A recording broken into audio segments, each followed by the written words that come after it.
Pada suatu hari, Nabi Hir tengah berjalan-jalan di tengah pasar Bani Israel. Beliau berpapasan dengan seorang pengemis. "Sedekahlah padaku, semoga Allah memberkahimu." "Atas nama Allah, aku memohon kepadamu wahai Tuan.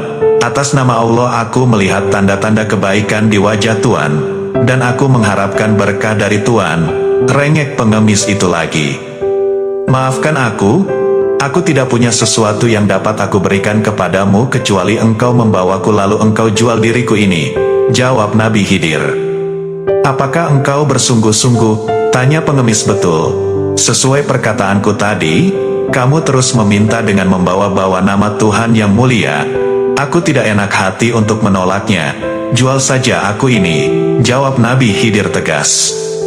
Pengemis itu lalu menawarkan Nabi Khidir untuk dijual sebagai budak kepada orang-orang. Nabi Khidir pun terjual dengan harga 400 dirham. Nabi Khidir kemudian tinggal bersama majikan yang baru saja membelinya. Namun sayangnya pada jangka waktu yang lama, majikannya itu tidak menyuruh apapun kepada Nabi Khidir. Pada suatu ketika sang majikan hendak bepergian, dia meminta Nabi Khidir yang menjadi budaknya itu untuk menjaga rumahnya. Nabi Khidir meminta agar sang majikan juga memberikan perintah lain selama dia pergi. Lalu, Nabi Khidir pun diminta menyelesaikan sebuah bangunan. Sang majikan kemudian pergi.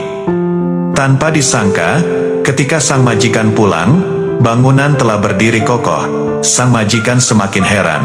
Bagaimana bisa orang tua ini bisa menyelesaikan bangunan itu sendirian dengan begitu cepatnya?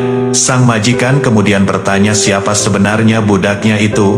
"Aku hendak bertanya, sebenarnya bagaimana pekerjaan itu bisa begitu cepatnya, serta siapakah gerangan Anda ini?" Khidir menjawab, "Sebenarnya saya adalah Nabi Khidir. Ada orang miskin meminta-minta kepada saya namun saya tidak mampu memberi apapun kepadanya. Oleh karena itu saya perkenankan dia untuk menjual saya sebagai budak. Saya harus menuruti permintaan orang miskin itu sebab dia menyebut nama Allah. Karena seseorang yang diminta dengan menyebut nama Allah lalu menolak memberi, maka di hari kiamat nanti berakibat tidak ada kulit dan daging yang membungkus tubuhnya. Dia hanya seonggok tulang saja," jelasnya.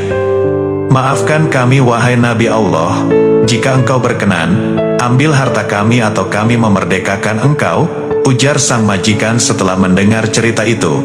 "Merdekakanlah aku saja wahai hamba Allah," sambut Nabi Khidir. Nabi Khidir kemudian bebas dari perbudakan dan menjadi orang yang merdeka sebagaimana asalnya.